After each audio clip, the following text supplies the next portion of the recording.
I have one younger sister who has 3 kids in their early late teens. She has horrible financial sense and a ton of debt.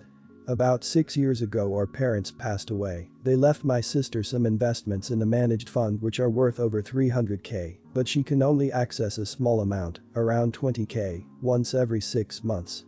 I think this was an excellent idea as in the past, when she has gotten large lump sums she has blown through it rapidly without paying off debt. Case in point, about 6 months after our parents' deaths my sister's husband passed away, and she got a life insurance payout of almost 250k, and she spent it within a year without paying down her mortgage, paying off student and credit card debt, and then got behind on her mortgage, and the bank foreclosed on her house. Our parents left me their house. I had specifically asked for it, so I could rent it and use it as collateral to buy a house of my own. It was only worth around 250k at the time and was recently valued at 320k. After my sister ran out of her husband's life insurance I let her move into my parents' house in what was supposed to be a temporary arrangement while she found a job. She was a stay-at-home mom. I let her stay for free excluding expenses. The house is relatively small, only 3-bedroom, and she has been complaining, since she met her new boyfriend, that it's not big enough, especially since she is now pregnant. I have given up on trying to get her to move out. I have recently bought my first home. I had a decent deposit but will still have a mortgage of around $250 a week. It is a 5-bedroom, 2-bathroom place so that my fiancée and her daughter can move in with me, and I will convert the extra bedrooms into a studio for my fiancée and a workroom for me. My sister has found out about the new place this weekend and immediately asked when they would be moving in. This shocked me considering I had never suggested she could live there. Obviously I refused, and she's now blowing up my phone, calling me selfish, and that her growing family need the space more than I and my idiot girlfriend and jerk daughter. I flipped my crap when she started insulting my partner and daughter and told her that I would be contacting a lawyer on Monday to arrange evicting her and that she had been living off my generosity for 5 years and I was sick of being there for her. She's obviously beside herself and her BF has been sending me angry abusive emails about how dare I kick out a pregnant woman. Am I the idiot here? If your sister spent the $250,000 of life insurance proceeds within a year or so after husband's death without paying off any debt, investing it or having anything to show where the money went, then there is something very serious going on in your sister's life. You are very wise to get a lawyer and evict her from your home place, but I would time the eviction as to when she is eligible to receive another payout from your parents' set-aside investment funds. Doing it this way will show the courts that she absolutely funds to move and would not suffer any financial hardships due to lack of funds, especially many states have stopped evictions. As far as moving into your home, hell no. With life comes choices, with choices comes consequences. Let her suffer her own lousy and horrible life consequences. Good luck. Not the idiot. The level of entitlement is crazy, and to think also, even if they were to move in it would be 2 bedrooms for them with a shared space, and that's less than they have now, unless they were planning on getting you to move somewhere else. Also, I hope the children are okay. With the death of a parent and new boyfriend, I'd check in privately with them if you could. Make sure there's no anger from your sister onto her children. You no doubt love your sister, but you are not responsible for taking care of her like that. She is. Just because she is unwilling to take responsibility for her own behavior doesn't mean that you have to let her continue to mooch off of you like that. And how did she blow through $250k in a year without paying anything towards her debts? I can't wrap my head around that. I couldn't do it myself. I can't think of $250k worth of anything that I'd be willing to buy in a year's time. I have 2 children, 16 and 15, both of whom I love dearly. I have never shown any favoritism toward them, and they both have equal chores and roles around the house. So, my daughter's laptop is really slow. I have told her that I will get her a new laptop eventually, but I need the extra money to buy my son a new hearing aid. He has severe hearing loss, and the aid helps just in case of an emergency. I have told my daughter that she can use my laptop for school, but that she isn't allowed to have fun on it or access social media. She got angry over this and said that she deserves her laptop more than my son deserves a hearing aid. I apologize for making her feel bad over the situation, but my son needs this more than my daughter needs a laptop, and I made the mistake of telling her that. She stormed upstairs and refused to talk to me for a week straight. When I dropped my kids off at their mother's, I told her about the situation and she agreed wholeheartedly that the hearing aid was more important.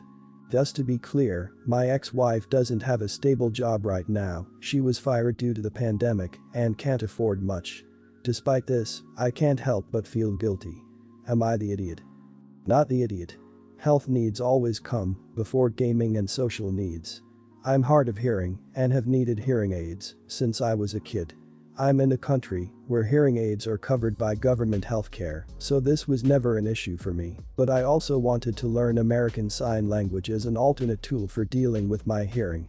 This is something my parents refused to find for me, and it's something I'm still resentful for 30 years later. Your daughter sounds very entitled to prioritize her entertainment over a tool for her brother's disability. I'd suggest to her, if she wants her laptop so soon, she could earn the money to buy one herself. She's a teenager, logic doesn't always apply. Sometimes you have to address the emotional part before they're able to hear reason. Example, I understand this doesn't seem fair, but I only have resources for X, and eventually we can get you a faster laptop. I wish I was able to do this for you now, and I don't like having to pick X or Y, but that's what I have to do as your parent. If she was able to see the reason behind it, I'm sure her tune would change, but their brains aren't finished forming yet. That's why kids make dumb decisions that as adults, we cringe at. No idiots here, your daughter is at an age where socialization seems to be the most important thing. But your son has a medical need. Maybe there's something you can do for her old computer to speed it up in the meantime, show her that you understand her needs. You should apologize to her for saying that your son's needs matter more, however. That was likely hurtful to her. You didn't mean to hurt her feelings or belittle her needs. And she needs to hear that. Bit of background. My brother and sister-in-law have 2 children currently, a 3-year-old and an 11-month-old. They have very recently, within the last 2 months, moved into their own place after being on the housing list for 4 years. Previously they lived with my parents and me in our already very overcrowded house. Me and my boyfriend have been saving to move in together for the past year, and I had managed to save a good chunk of money, about £900, enough to pay for my half of everything. My brother and sister-in-law currently have a CCJ they are in the process of paying off due to some bad money decisions on their part. When they finally got offered a house, they didn't have the money to pay for anything that was needed, readily available, deposit, furniture, appliances etc., so me and my mum helped them out. I loaned them £500 with a strict proviso that they would pay it back. I made sure that when they were setting out their budget that they included these repayments to me over the course of 4 months, £125 a month. This was to start. As soon as my sister-in-law started back at work, she was still on mat leave. She was supposed to be going back to work next week, she works in a supermarket. Well, they FaceTimed me today to show me a positive pregnancy test with these words, guess what, you won't ever be getting your money back. We need the money to pay for your new niece or nephew. I just hung up on them. Then called them back 20 minutes later after I had calmed down to tell them, even though I was so happy they were having another baby, they still needed to stick to the planned payback. Sister-in-law said that I was being selfish and that the money she will be earning when she is working again will be used to buy things for the baby. I got angry again, and we argued for a while before she hung up saying, well, you won't be seeing the money so just forget about it. Now my family are all annoyed at me and saying that I need to forget about the money because their need is greater than mine. Despite them knowing that I saved hard for that money, and the only reason I had it sitting there waiting was because I was waiting for my boyfriend to save up enough to match my contribution. If he had saved enough, then the money wouldn't have been available for them to use. Me and my boyfriend had resigned ourselves to the fact we would have to wait an extra 6 months before moving out, but now it is going to be much longer because I have to save again. Am I the idiot for being angry and thinking, even though they are pregnant they need to pay me back? Not the idiot. You were never going to get your money back because your brother and sister-in-law are crap with money. Stop giving them anything and don't do anything for them. In other words, don't lend them money, don't give them money, don't buy lavish items for the siblings, and don't babysit for free. For gift occasions, buy modest gifts for the siblings. Books are almost always a good idea. But don't let them, or other family, make you pay for nappies or formula or anything. They're kids, their responsibility. Start practicing your no skills. No, you can't buy diapers just this once every week. No, you can't babysit the 3 kids for free 20 hours per week. No, you can't loan, gift the money for whatever new self-inflicted emergency comes up. They have 3 young kids when they knew before the first one that couldn't afford even one and couldn't support themselves. It is not your duty to support them at the expense of living your own life. When brother and sister-in-law ask where their baby gift is, or the Christmas gifts for the other kids, or the birthday gifts, since we need to save all our money for ourselves, just like you did, there will be no presents for the foreseeable future. People who borrow money and then decide they don't need to repay it because whatever are jerks. Never give them another dime. You're not obliged to forgive a debt because it's family. You might wind up having to write it off as a loss, but that doesn't mean they aren't entitled jerks. This has actually been ongoing for about 6 months now. About 6 months ago my daughter, 25, called me asking for money to pay off her credit card debt. This isn't the first time she's asked for money, and given she's an adult now with a child that depends on her, I decided to stop enabling her crappy financial decisions. I refused and instead offered to get her extra work at my friend's business to pay it off. She got angry at this and basically said, if I don't help support her, she wouldn't let me see my grandson. Her reasoning being that a good granddad wouldn't leave the mother of his grandson in financial ruin. I'm not going to be bullied by my own daughter, so I asked her if she was serious. She said she was. I then told her to call me when she's grown up and ready to act like an adult. That was 6 months ago.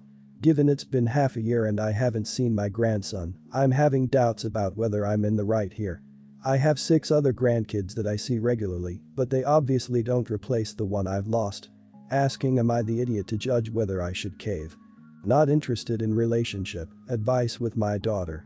I know my daughter well enough to know she wouldn't accept a compromise here. Not the idiot. Your daughter is using extortion, manipulation and denying her own child a relationship with a loving grandparent due to her own immaturity and selfishness. She's a terrible daughter and a terrible mom. You say this wasn't the first time she's asked for money to pay off her irresponsibly acquired debts, and if you cave now it won't be the last, and she will learn that she can continue to use the kid as a hostage and a weapon against you. How many times are you prepared to go through the same charade? You even offered her a chance to work off her debt, but no. She wants a handout. You aren't an ATM. She is manipulating you and choosing a relationship with your grandchild and supporting her bad money habits. I would say however I do recommend trying to talk to her again. Not to fix your relationship, although that would be ideal for both of you, but to try to make a compromise on seeing your grandchild. Explain your point of view. Tell her how you feel and how your grandchild is losing a relationship as well. It may fail, but she already isn't talking to you. Might as well. It's not really about the money, is it? It's about choosing not to just be a doormat and let your idiot daughter manipulate you into doing whatever she wants. It's horrible that it's costing you a relationship with your grandson, but your alternative is not give her the money, because we all know she won't stop with just this. If leaving the mother of your grandson in financial ruin was really her issue, then taking the work you offered to get her would better support that anyway, as her having more stability of her own would obviously be more beneficial for the kid than her constantly needing handouts. I, 26, have a brother, 31, Kevin. Kevin was the golden child of the family. My parents gave him every opportunity to succeed in life, money, sports camp, cars, etc. I however was left to my own devices and always secretly thought my parents didn't like having me around. Which was confirmed about a year ago when my aunt, mom's sister, got day drunk and confessed my dad was disappointed I wasn't another boy, and they actually tried to pawn me off on other family members after I was born. This was apparently a big family secret I wasn't supposed to know, more on that later. Despite this, Kevin and I always had a good relationship. He's really smart and fun to be around, but his major flaw is that he's very lazy.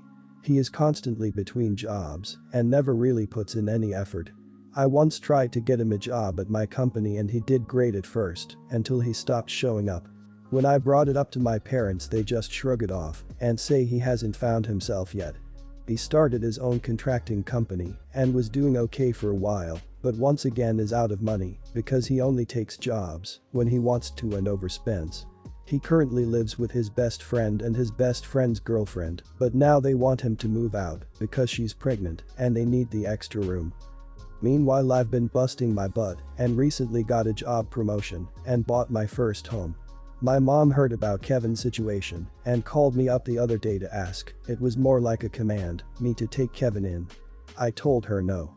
I've barely had time to myself in my new place, plus I work a ton, and to be honest I don't really trust Kevin to keep up his end of the housework or pay his fair share. My mom got angry about this. Note, I've distanced myself a bit since the conversation with my aunt. They never check on me and didn't even congratulate me on my job or house. She just went right into demanding I let my brother move in. After she told me I was ungrateful and a bad sister, I lost it. I have always supported Kevin and tried to help him. I basically blew up and told her I resent being the unwanted child they only talk to when they need me to help Kevin. This started a huge fight in our family. My mom is pissed at my aunt, who is on my side. Other family members have been blowing up my phone yelling at me for making my mom upset, and Kevin is mad because he thinks I resent him, which is what I'm sure my mom said. I don't resent him, I do think he needs to grow up.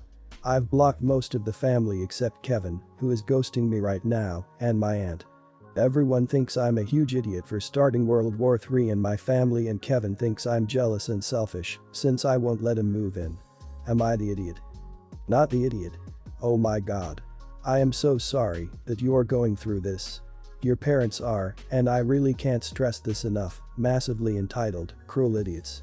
Give it some time, and I'm sure Kevin will cool off. He has to be aware on some level of how much better he was treated than you. He probably feels weird or guilty, even though he wasn't at fault. He'll come around. But of course do not, under any circumstances, let him move in. It doesn't sound like you and your parents have had much of a relationship in a long time, or maybe ever. Keep them blocked. It might be tough, but your life will be better without them. Your brother thinks you are jealous of him because you just got yourself a promotion and new house, and he is getting kicked out of his friend's house because they are having a baby, and your parents are mad because you are doing well and won't take him in. Yeah, that sounds completely reasonable. Insert sarcasm here. I would continue distancing yourself from the rest of your family. Hopefully your brother will come around, as you said you're close. He just has some growing up to do, and stick close to your aunt as she seems to have your best interests at heart. I think you're doing great, and congratulations on your promotion and new house. Kevin needs to find himself quickly. Also, how come mom and dad don't take him in? You've worked hard to better yourself without the opportunities he was afforded. Why should you have to keep carrying him? If you have found your own place and you are paying for it, then it is just that, your place, not theirs. You say what goes, not them. You aren't obligated to take him in. Why doesn't the rest of the family that thinks you are so wrong take him in while he tries to find himself?